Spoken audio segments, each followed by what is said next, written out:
L'impro vous appartient.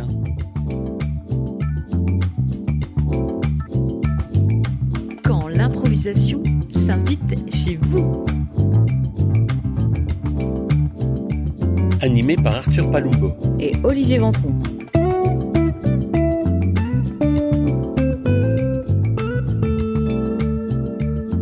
Bonjour à tous, ravi de vous retrouver dans cette nouvelle saison de L'impro vous appartient, un podcast où on parle de l'improvisation sous toutes ses coutures.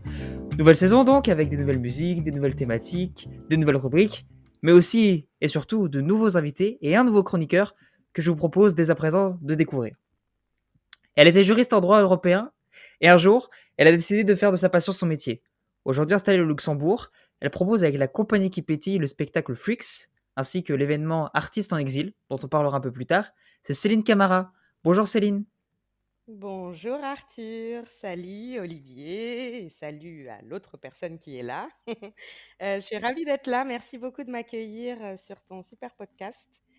Voilà, je me réjouis de passer un peu de temps à discuter impro, passion, changement de vie avec toi et les autres. Et pour t'accompagner, tu as gardé le mystère, mais je te propose dès à présent de découvrir de qui il s'agit. Il a de multiples cordes à son arc. Comédien, improvisateur, bien sûr, mais aussi formateur, acteur, musicien ou encore cuisinier, oui, oui. Il est à l'affiche le 19 juin de l'incroyable grenier de Monsieur Scott, à Nancy, dans le cadre du Festival des planches de l'Étoile. Il s'agit de Bertrand Hans. Bonjour Bertrand. Bonjour Arthur, bonjour Olivier et bonjour Céline également. Le mystère est maintenant levé. Merci de cette invitation sur ce podcast et j'arriverai déjà avec la volonté de corriger quelque chose. Le terme exact est l'incroyable grenier de l'oncle Scott. Même si c'était Monsieur Scott, c'est l'oncle Scott. Voilà, j'arrive pour péter un petit peu l'ambiance, mais vous allez voir, tout va bien se passer. C'est Bonsoir. parfait, on commence sur une erreur. On commence sur une erreur la nouvelle saison, c'est parfait, c'est magnifique. Mais non, tout va bien. En tout cas, je ne serai pas seul. Voilà, pour parer mes éventuelles erreurs, il y a mon ami, mon compère, l'incorruptible Olivier qui sera de la partie. Salut Olive. Salut Arthur, on va pas se corriger des erreurs puisqu'on va pas faire d'erreurs, puisque tout est une erreur de toute façon. Merci beaucoup, en tout cas Céline et Bertrand d'avoir accepté l'invitation. Je vous propose dans un premier temps de vous plonger dans votre passé, dans votre histoire, dans votre vie personnelle. Et Céline, j'ai envie de me tourner vers toi dans un premier temps. J'en ai pas un peu parlé juste avant, mais à la base, tu n'étais pas du tout comédienne improvisatrice. Tu étais, donc je l'ai dit, juriste. Comment elle s'est faite la transition de passer de juriste à comédienne professionnelle? À première vue, c'est pas des métiers qui sont très très proches. Il y a un monde de différence.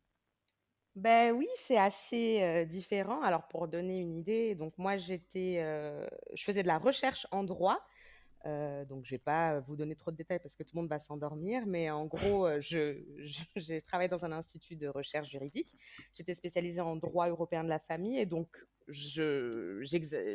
j'analysais de la jurisprudence, j'organisais des conférences, je donnais des cours à la fac. Voilà un peu ce que je faisais en gros et j'écrivais une thèse en même temps. Et en fait, bon, moi, j'ai découvert l'impro la toute première fois quand j'avais 18 ans. À mon lycée, il y avait un club d'impro créé par un prof de maths, une prof de français, une prof d'espagnol qui avait envie de permettre aux étudiants du lycée, enfin aux lycéens du coup, de s'amuser un petit peu, de passer d'agréables moments ensemble, voilà, de rire de soi-même, etc. Et donc, on avait un atelier d'impro.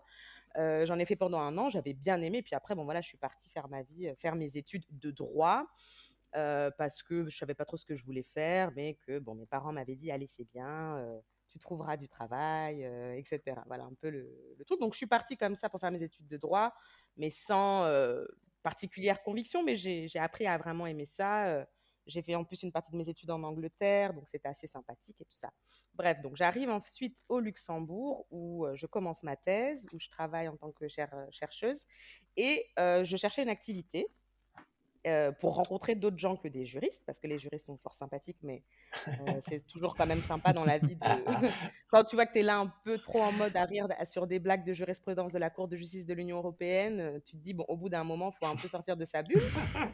Ça commence à être problématique. Et donc, et puis voilà, j'arrivais dans un nouveau pays aussi, avec l'envie voilà, de rencontrer aussi un peu des locaux, enfin en tout cas des gens qui étaient là. Et donc je me suis dit, pourquoi pas l'impro, parce que j'en avais gardé un très bon souvenir du lycée. J'avais fait après un petit semestre à Toulouse, donc qui m'avait bien plu. Et donc voilà, j'ai rencontré une super association qui s'appelle le Pôle Impro Luxembourg, que j'embrasse bien fort.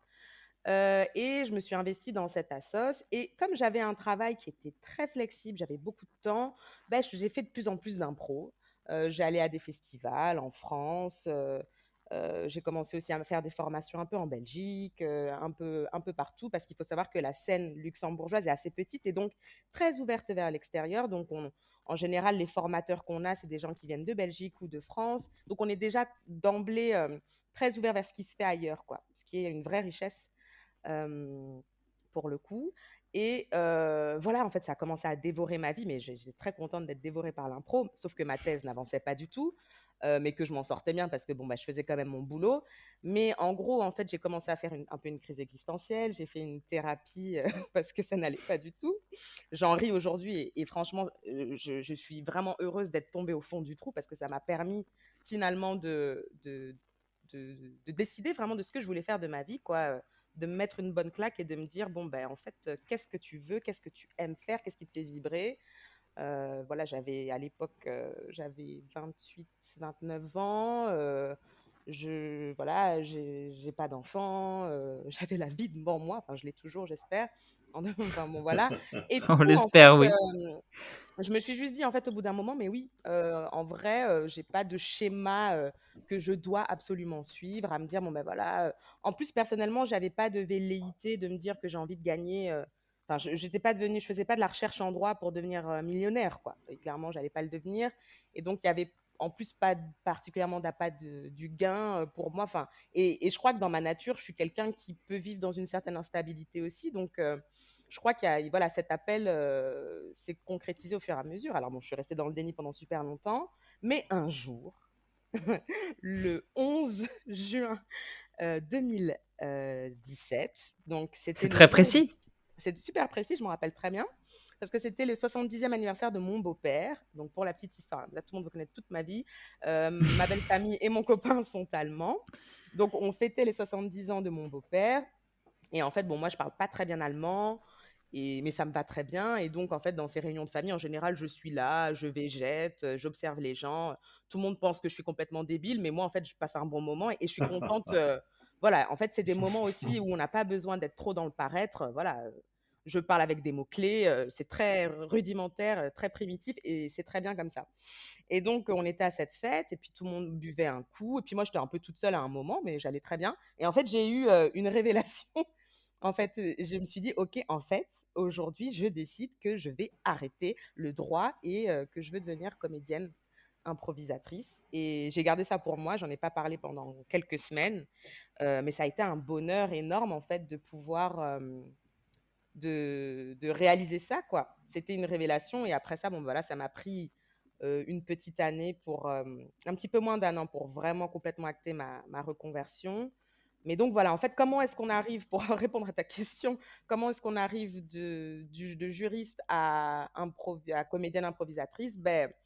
On prend le temps finalement de s'écouter, de voir qu'est-ce qui nous fait vraiment vibrer dans la vie. Je sais que, voilà, moi, cette connexion aussi que j'ai pu créer avec des personnes en étant dans ces troupes, dans mes toutes premières troupes ici au Luxembourg, le fait de tout faire, d'organiser des spectacles, d'être à la caisse, de partir en déplacement, de faire de la pub sans arrêt sur Facebook pour que les gens viennent voir nos spectacles. Enfin, en fait, surtout, bon, ça c'est tout bien évidemment, c'est l'emballage, mais c'est tous les liens concrets. Et après, bien évidemment, il y a à l'intérieur de ce magnifique écrin, il y a notre magnifique discipline artistique qu'est l'improvisation théâtrale, et qui est en fait une discipline qui, pour moi, peut vraiment faire éclore le plus beau en chacun. Ça sonne très, très cliché, mais en vrai, c'est une discipline dans laquelle on est face à soi et face potentiellement aussi vraiment à ses défauts, ses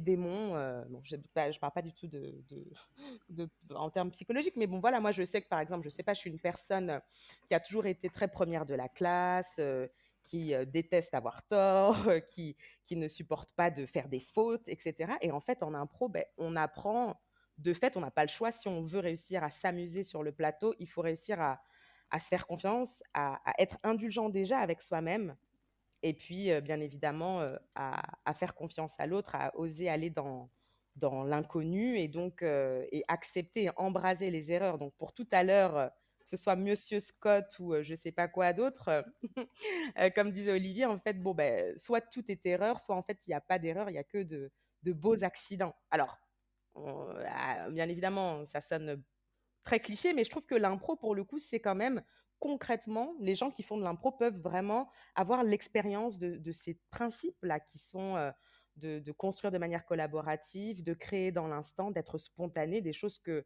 on oublie et qu'on fait plus parce qu'on est très formaté dans notre quotidien et dans la société dans laquelle on vit.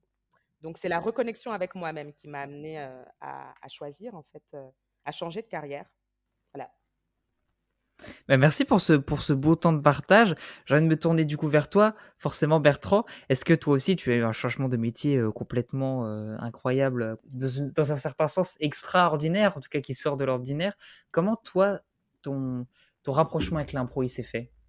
Bah, en fait, moi, la première fois, je connaissais absolument pas l'improvisation théâtrale quand c'est mon frère qui en faisait. Il avait fait, 1 année chez Improdisiaque, c'était une compagnie de Nancy et en fait, à la fin, ils font un spectacle de fin d'année des nouveaux et en fait, j'étais allé voir, en spectacle et juste, je m'étais pris une tarte absolue de tout ce qui pouvait naître, de drôle. Enfin, au départ, moi, c'était vraiment le côté un petit peu, faire des vannes qui me plaisait. J'avais pas fait gaffe à tout ce qui pouvait être, les histoires et la construction, mais sur le coup, ça avait été une telle révélation que, que je me suis inscrit l'année d'après et j'ai commencé à pratiquer l'improvisation de plus en plus. J'ai vu qu'il y avait des compagnies qui commençaient un petit peu à émerger et à proposer des spectacles de plus en plus professionnels.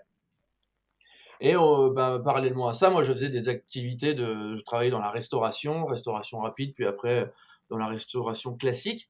Et jusqu'à un moment donné où je me suis mis à travailler en collectivité dans un hôpital à Nancy. Et là, c'était un petit peu, genre, j'avais l'opportunité d'avoir une place de fonctionnaire et tout ça. Donc après, j'étais peinard, il y avait un confort de vie. Sauf que par contre, en fait, je travaillais avec des débiles, des cons et des alcooliques. Je sais pas si on peut dire trop des gros mots, mais c'était sur le ressenti. Je me suis dit genre, ah oui, t'as le confort, tu vas pouvoir passer toute ta vie ici. Waouh, génial. Ça a été un petit peu une remise en question parce que c'était bon j'accepte de ne pas faire ce qui me plaît et de travailler dans quelque chose d'horrible, ou je décide plutôt en parallèle de me lancer dans le fait de commencer à faire des spectacles. Et en me disant tout simplement un petit peu comme Céline fait, utiliser des clichés, mais euh, euh, on n'a qu'une vie, mais en fait ça prend tout son sens à ce moment-là, et en gros j'ai pas trop envie de m'ennuyer tout du long de mon existence, et c'est pour ça que j'ai commencé à franchir le cap et commencer à réfléchir à créer des spectacles, tout simplement. Merci beaucoup pour ce temps d'échange, pour ce temps de réflexion autour de vos vies, de votre passé. Je vous propose de passer à notre tout nouveau jeu, notre nouvelle rubrique, notre nouvelle chronique. Ça a un nom, ça s'appelle Le Lab et c'est Olivier qui va vous présenter. Olive, je te laisse le soin de présenter ton petit bébé, si je puis dire.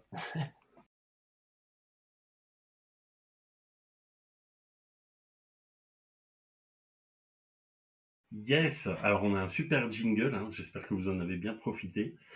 C'est pour lancer donc ce premier lab.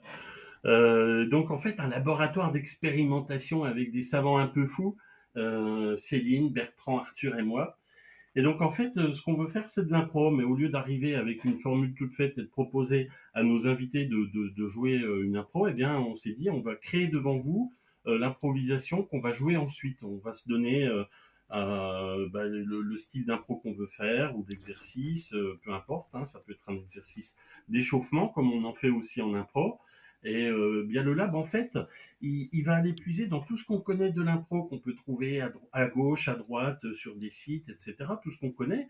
Donc on a tout ça dans nos petites fioles là devant nous et on peut faire des mélanges et puis on peut tester ce qu'on veut. Mais on va aussi s'enrichir évidemment de nos invités.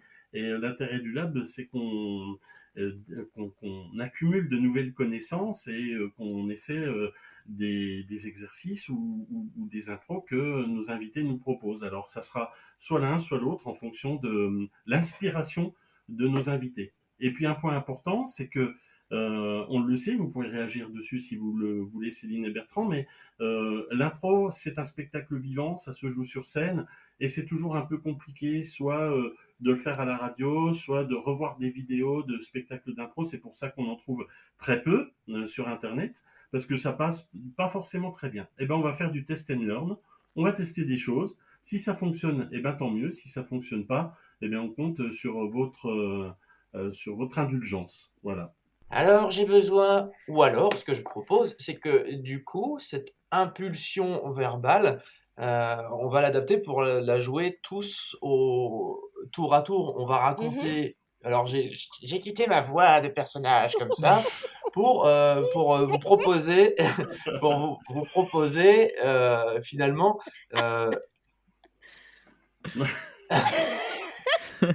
Oh, ils sont fripons quand même, hein. Oh, vas-y, continue.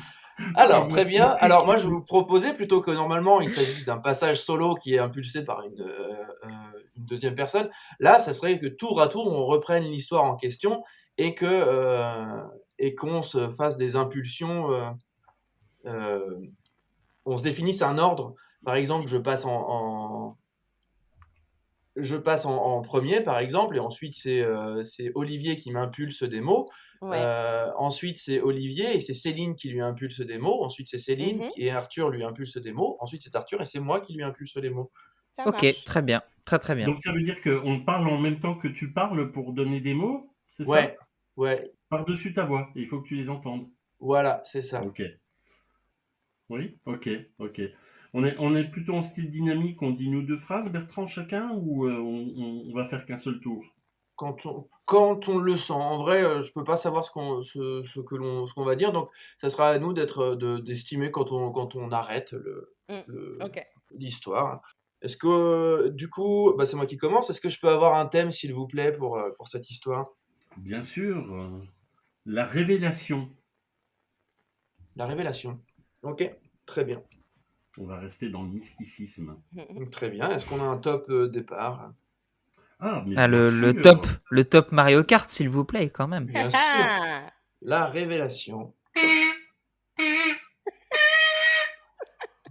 Alors, je me promenais, j'étais dans la forêt. J'aime beaucoup, ça me fait du bien. J'aime bien prendre le temps pour moi. J'aime bien être avec la nature. Et quand on est un petit peu stressé, moi je le conseille évidemment New à tout York. le monde, c'est de quitter un petit peu l'ambiance des villes, hein, comme New York ou encore Besançon, hein, ça c'est sûr. Ce que j'invite à faire, c'est un retour au vert, à la nature. Et Concombre. on se rend compte que ces éléments un petit peu verts sont rassurants. C'est aussi rassurant qu'un concombre dans son frigo. On se dit, tiens, j'ai à manger, tout va bien, je pourrais subsister encore quelques heures, quelques Boa jours. constrictor. Voilà. Et cette forme de boa constrictor aussi peut avoir un aspect un petit peu inquiétant. Je me dis, tiens, le concombre, c'est vrai qu'on pourrait le confondre avec un serpent. Je le pense pas à chaque fois comme ça. Des fois, mais ça m'est arrivé une 12 fois ampères. que je dis ça, parce que j'ai un frigo qui est, quand j'ouvre le frigo, c'est un frigo à la con, hein, qui est branché sur 12 ampères. Quand j'ouvre le truc, il y a il y a un boa constrictor comme ça, et en fait non, c'est le concombre. Alors après je suis rassuré à nouveau. Et donc, moi j'aime bien me faire une salade en plus avec des concombres et des boa constrictors, ce qui tombe tout à fait bien. Mathématiques. À partir du moment où j'en ai suffisamment dans le frigo. Alors, je les compte, hein, pour savoir exactement. Je suis pas doué en mathématiques, hein, il faut dire, mais j'essaie quand même de les compter. Et puis, à partir de ça, je fais ma salade. Mais par contre, ne me mettez jamais de carottes dans ma salade, parce que j'ai un problème avec les carottes, c'est que ça me rappelle les choux de Bruxelles. Et les choux de Bruxelles me rappellent les navets. Passeport. Voilà. Je peux pas. Donc j'aime tous les légumes sauf ces trois légumes-là. Donc voilà. Particulièrement les choux de Bruxelles, parce qu'une fois je suis allé à Bruxelles sans passeport. Ils m'ont arrêté à la frontière en me disant qu'il fallait un passeport. Alors ça, j'ai pas compris. Parce que quand même le Benelux et tout ça, Je me suis dit, qu'est-ce qui leur prend Si ça se trouve, ils vont finir par m'emmener au violon, c'est con. Avec leur ville de taré, mais non, c'est pas possible, parce que c'est des douaniers, en fait. C'était des douaniers. Et Donc qui c'était un voulaient gros savoir. bordel en gros parce que j'avais quand même pas mon passeport et bon voilà, moi je me suis dit avec ma bonne vieille carte d'identité française qui rentre pas dans un portefeuille, c'est bon quoi. Normalement c'est l'Union européenne, l'espace Schengen, etc. Donc Technologie. J'ai tapé un scandale parce que je leur ai dit mais attendez, ouais bah, vous voulez des passeports biométriques mais c'est quoi cette technologie? Moi j'y connais rien. En fait j'ai juste une carte d'identité à puce simplement. Donc du coup bon bah j'ai quand même j'étais dans la merde. Bon, je vous raconte pas. Maintenant, je suis Gourde. fichée à Zaventem. Je peux même plus voyager. Alors, en plus de ça, bien évidemment, ils m'ont fait tout un tout team parce que j'avais pas vidé ma gourde. Ouais, mais attends, dedans, il y avait un super jus de raisin là que j'avais acheté, un jus de raisin bio que j'avais acheté là dans le quartier d'Etterbeek. Là, je pouvais pas le laisser. Enfin bon, bref. Du coup, voilà, je déteste vraiment les Lunettes. navets. Et donc, quand je regarde ce que je vais manger dans mon frigo, forcément, je mets quand même mes lunettes histoire de ne pas me tromper parce que mes colocs, par contre, adorent tout ce qui est navet et tout pour faire un couscous. Donc, je mets vraiment mes lunettes pour vraiment pas être dans la merde, quoi. C'est super important de manger ce qu'on a acheté, quoi, par principe, voilà, pour les colocs, quoi. Donc je jette un coup d'œil dans mon frigo, je regarde ce qu'il y a. Voilà, normalement niveau viande, je suis ok. Voilà, j'ai quand Bicyclette. même pris quelques petits poissons. J'ai remarqué pas de produits. Alors comme je suis un peu conscience écolo tout ça, je prends ma bicyclette, hein, voilà, comme tout bon bobo qui se respecte. Et donc je me rends dans mon épicerie fine la plus Triceratops. proche.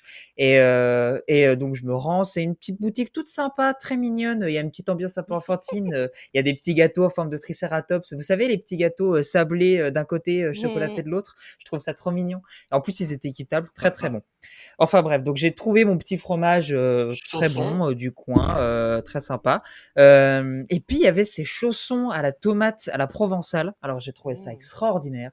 Je me le suis pris, voilà, je me suis dit peut-être que j'allais faire goûter au coloc. Et donc je suis rentré à l'appart, je me suis fait ce petit chausson, j'ai rempli mon frigo. J'ai eu encore peur une fois du concombre qui ressemblait à un boa constrictor.